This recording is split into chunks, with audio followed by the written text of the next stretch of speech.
Halo teman-teman semua, perkenalkan saya Joki Buang Manalu dengan NIM 241751012.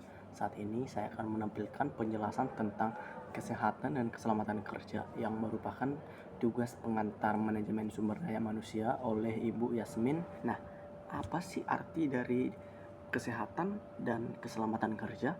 Kesehatan dan keselamatan kerja merupakan upaya untuk menjaga lingkungan kerja yang sehat, aman, dan bebas dari risiko kecelakaan kerja.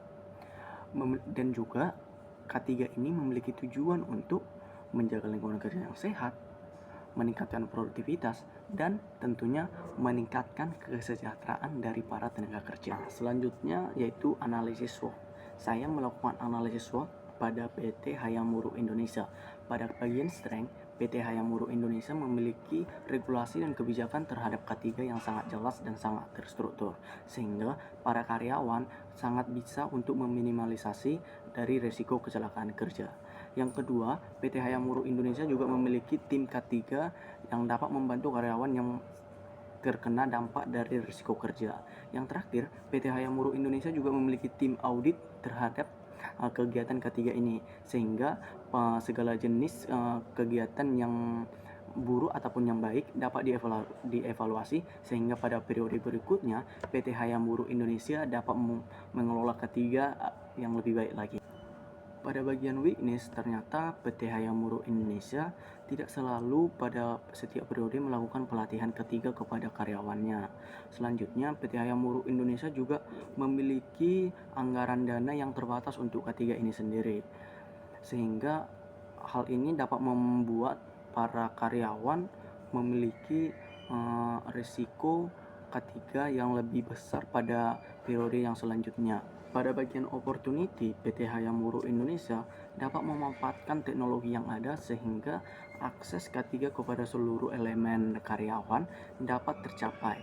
Yang kedua, PT Hayamuru Indonesia juga dapat berkolaborasi dengan pihak internasional ataupun pihak nasional sehingga akses literasi K3 ini dapat secara mudah didapatkan oleh para karyawan.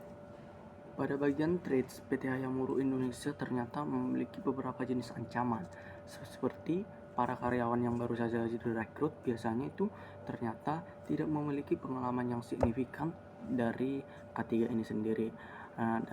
Dalam underline nih, ternyata PT Hayamuru Indonesia ini banyak merekrut fresh graduate, di mana fresh graduate ini tidak dibekali dengan pengalaman K3 yang signifikan. Yang kedua, PT Hayamuru Indonesia juga ternyata sering merubah regulasi dari kebijakan K3. Hal ini membuat para karyawan menjadi bingung bagaimana cara implementasi dari kebijakan tersebut pada saat melakukan praktek di dunia kerja.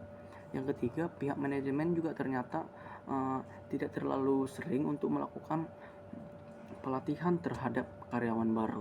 Hal ini dapat menimbulkan ancaman terhadap kinerja perusahaan ke depannya. Adapun kesimpulan dari analisis SWOT ini sendiri, PT Hayamuru Indonesia dalam hal ini, kebijakan K3 merupakan kebijakan yang sangat penting. K3 kesehatan dan keselamatan kerja yang diterapkan dengan implementasi yang baik dapat meningkatkan produktivitas dari karyawan dan juga meningkatkan laba dari perusahaan ini dalam satu periode ke periode lainnya. Sebaiknya manajemen dari pihak PT Hayamuru mengelola ataupun mengevaluasi kebijakan K3 yang sedang berlangsung saat ini. Diharapkan dengan kebijakan manajemen yang telah terevaluasi dengan baik, pertumbuhan perusahaan dan kesehatan dan keselamatan kerja dapat terjalin dengan baik. Akhir kata, saya ucapkan terima kasih kepada teman-teman yang telah menonton video ini sampai akhir. Jangan lupa like, share, dan subscribe.